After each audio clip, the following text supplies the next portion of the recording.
Crimes can appear as pure criminal law, pure criminal procedure, or both. Pretty evenly split. Usually, though, when they have criminal law, sometimes they throw in something, maybe even from evidence. So we have to be alert for those kinds of crossovers. And we know that the modern bar is just loaded with crossovers.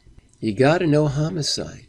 There are 4 kinds of malice, and you have to discuss each of those 4. I notice a lot of people are only discussing one kind of malice, or even 2, not getting through the full spectrum. You must address each one at a time. And note, you can be convicted of first-degree murder even if you don't have the intent to kill.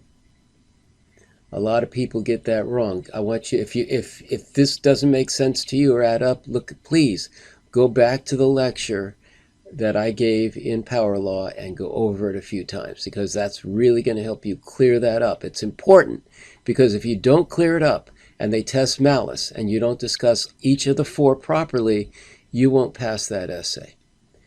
So they give you this call: can defendant be convicted of first degree, second degree murder, or a lesser included defense? And so, or a lesser included offense. And so that would go all the way down to the possibility of involuntary manslaughter. Know the definition of rape, it's written down there. Know the definition of false imprisonment, and go over the theft crimes to make sure you understand them. Note, they're all specific intent crimes. So you have to show the specific intent element in order to be criminally liable on a theft crime. Well, same with the inchoate crimes. The inchoate crimes, and you need to know those because they test those. If they test criminal law, they're going to test an inchoate crime. Their specific intent, all right? Conspiracy. Now, look at the difference. You need an agreement plus an overt act in furtherance.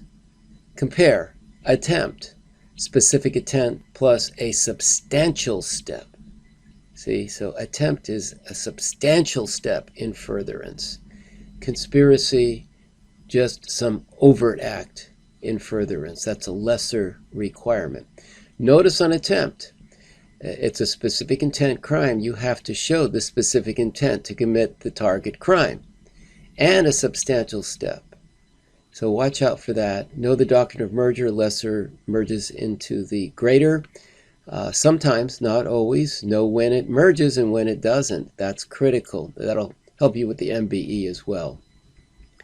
Note the difference between factual and legal impossibility.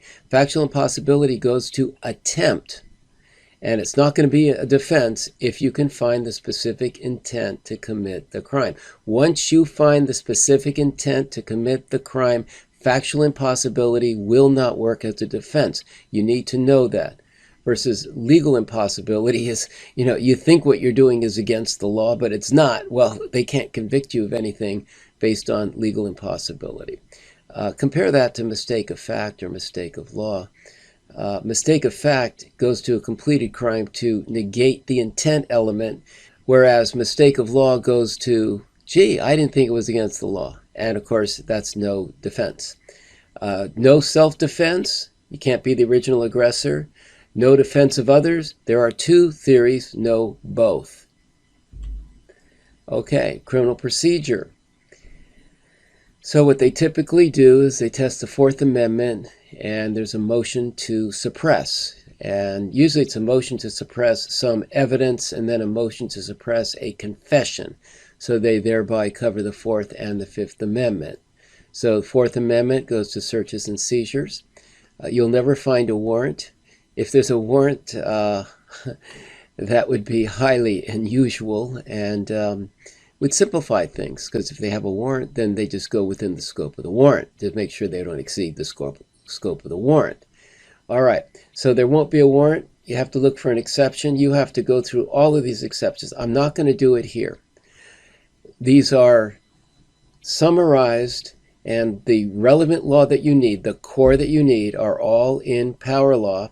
If you go there and you just go down, you need to learn these, and you need to learn all of the details that are in Power Law for each one of these. And what you have to do is, if you get this 4th Amendment problem without a warrant, You actually have to go through in checklist fashion and ask yourself, yes or no, is there stop and frisk? Yes or no, do I have to deal with consent? Yes or no, and so on, in checklist fashion in order to make sure you don't miss one. So continuing on the Fourth Amendment, watch out where there's no reasonable expectation of privacy. You don't have a reasonable expectation of privacy in your garbage. You put it out there, you give up your expectation of privacy.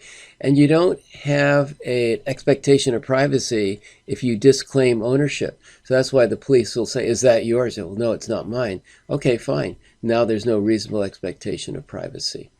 And watch the fruits of the poisonous tree doctrine. People are overusing it. Overusing. You have to find illegal police conduct, and then it's only discoveries after the illegal police conduct that you can suppress under this fruit of the poisonous tree doctrine. The Fifth Amendment, custodial interrogation by the police. The defendant needs to know that he's being interrogated or she's being interrogated by the police. And Fifth Amendment does not have a fruit of the poisonous tree doctrine. A lot of people mess that up too.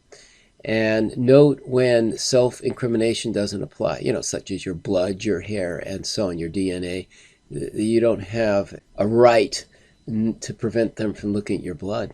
All right, so on Sixth Amendment, again, it's fairly simple, straightforward, but people seem to lose sight of what they need to do.